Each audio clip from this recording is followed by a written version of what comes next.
የእውነት አብርሽ ዛሬ እኔ አንተን ለማውቀስ ነው የመጣሁት። ለሄርሜላ ይሄ በጭራሽ አይገባትም። እንዴት ነው ቆይ እያሰብክ ያለኸው? ቪዲዮ አይቻለሁ ብለህ ካልክ ሄርሜላ ምን አድርጊ ነው እያልካት ያለኸው?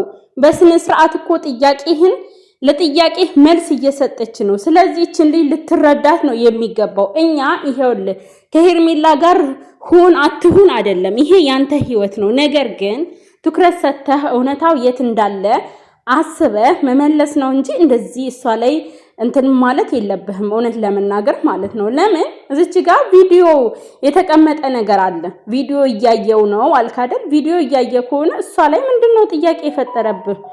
ሲቀጥል ደግሞ አንተ ከመቼ ጀምሮ ራስህን እንደሳትክ ለምንድን ነው ማትናገረው?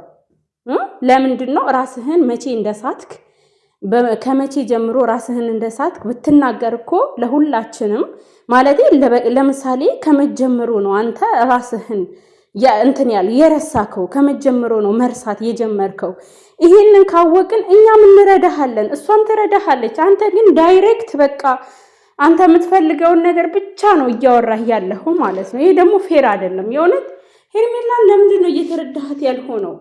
ለምን ቆይ ሄርሜላ ለአንተ ጤንነት ስትል ስንት ነገር ነው ያደረገችው። ሄርሚ እኮ ለአንተ ጤንነት ስትል ተሰድባለች።